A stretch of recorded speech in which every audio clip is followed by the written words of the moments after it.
Even though Torterra doesn't have a lot of HP left, it really doesn't matter because all the Pokemon in here are pretty slow, so it's very unlikely it's going to take any more hits from these Pokemon, so I should be okay until I reach the exit of this place. Okay, so after I get it here, I'm going to use my Duskstone to evolve Murkrow.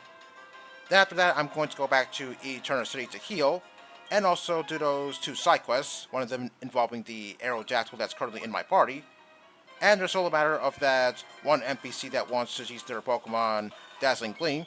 Oh, whoa! Oh, shit! Well, okay, looks like getting out of here is going to have to wait. Alright, Murkrow, time to do your job yet again.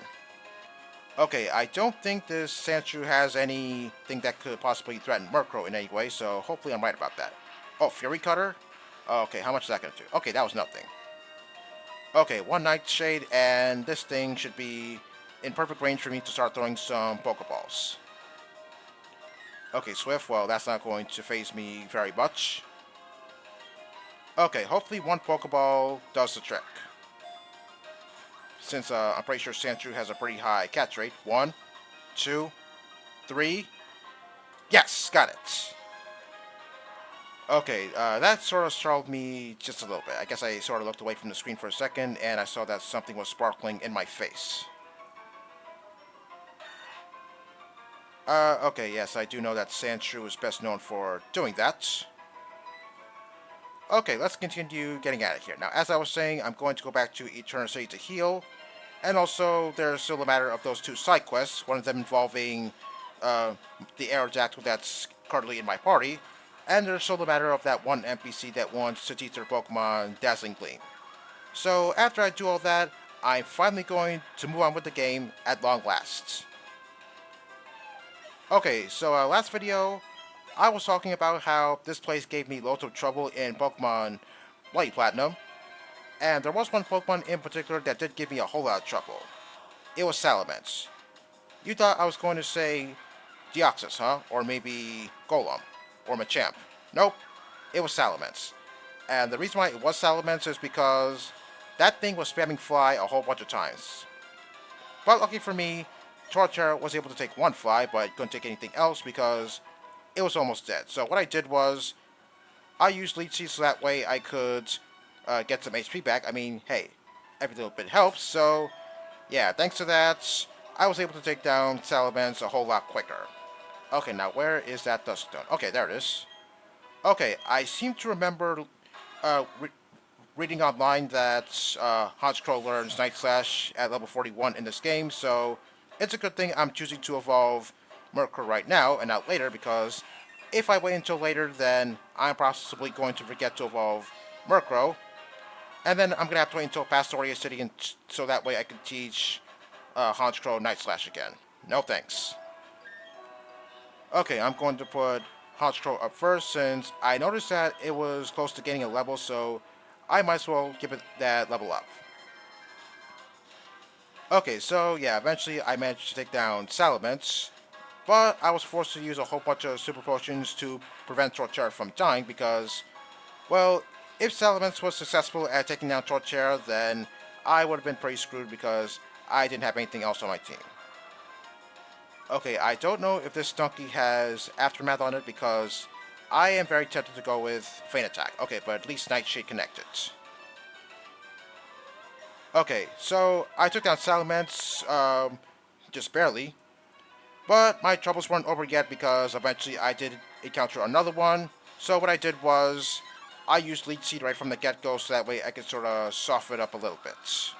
And eventually that one did go down as well. And ironically enough, Garchomp didn't give me any trouble at all because, well, after all, everybody knows that Garchomp hits pretty hard, and I'm not really sure if it's still Uber. But if it is, then I wouldn't be surprised if Garchomp gave me any trouble, which it didn't. Although, what I wanted to happen was, I wanted to one-shot Garchomp with my Torterra's Earthquake because Garchomp was in the process of using Dig, and as you know, Earthquake's power doubles when the opposing Pokemon is in the process of using Dig, but as you all know, Garchomp has the stats to withstand something like that, so unfortunately, it did not go down in one hit. But still, Garchomp did not give me any sort of trouble at all. Okay, I don't feel the need to cut away until I reach Eternal City because the way back to that place isn't very long, so yeah, I don't feel the need to cut away. So yeah, overall, it was mostly Salamence that gave me trouble because, yeah, it had a super effective fly with my name on it. Okay, so that person that wants me to teach their Pokemon Dazzling Gleam is to the right. So after I'm done healing, I'm going to talk to that girl again, and her Clefairy is going to learn Dazzling Gleam. Okay, here we go. Yes, I will help your Clefairy learn Dazzling Gleam. Okay, why am I doing this exactly? Well... Yeah, that's why. This is going to continue much later in the game. Okay, now let me see what nature that shiny Sandshrew is, even though I'm not going to use it on my team. Oh, actually I want to click the option to move Pokemon, but okay, I'll check the summary instead. Not bad. Not bad of a nature. Sandvale, yeah, like I haven't seen that before. Can Sandshrew learn Magnitude upon leveling up? Because I never used this thing in my life, so yeah, I don't know if it can. Okay, that person that wants to see the Aerodactyl is right inside of here. Okay, yes, I do have an Aerodactyl, so here you go, even though I'm not going to give it to her. Okay, yes, I did revive it at the museum. Museum is spelled wrong. There's supposed to be a U in between E and M. Oh well. Anyway, for showing her Aerodactyl, she's going to give me the TM for Rock Slide. Then afterwards, she's going to say a bit of interesting information. The champion of the Kanto and Johto regions the champion of the Kanto and Johto regions owns an Aerodactyl too. Wait, I thought the champion of Kanto was Blue, not Lance. Or maybe it was Lance first, then Blue. His Aerodactyl was also able to use the Rock Slide move in battle. Over there, though, everyone thought Aerodactyl couldn't use the move. Oh yeah, she has a point. I seem to remember reading that in Generation 1, Aerodactyl couldn't learn Rock Slide by GM. Okay, I don't know why that's the case because, well, I'm pretty sure Rock Slide was the strongest Rock-type attack in Generation 1. There was no Ancient Power or Stone Edge, or Rock Tomb for that matter, so, yeah. Aerodactyl should have been able to learn Rock Slide in Generation 1, so why wasn't that the case? Well, I have absolutely no idea. It makes no sense. Okay, with my errands done, I'm finally going to move on to Mount Cornet. Okay, let's see what this guy has to say. Okay, he no longer hears the SOS signal. He hears birds. What kind of birds? The Starly are singing. I didn't know Starly can sing. Okay, good thing I remembered to pick up this hidden item, since I couldn't get it the first time because that guy was blocking me. Okay, now before I go inside Mount Cornet, look who's here. It's Dawn. Now, if you're playing the original Pokemon Platinum, she would have given you the Versus Seeker and the Dowsing Machine app for your Poketch, but in this game, she's going to give you the Versus Seeker after you beat her in battle. Okay, well, I have the Dowsing Machine already, so yeah, I am going to get the Versus Seeker from her. Okay, her first Pokemon is Piloswine, and that's not a very good matchup for me because, well, in case you haven't noticed, I have a huge Ice-type weakness on me. So, yeah, one Razor Leaf, and this thing is going to go down. Actually, it won't because this thing is holding a Focus Sash. So, unfortunately, it's going to survive my Razor Leaf.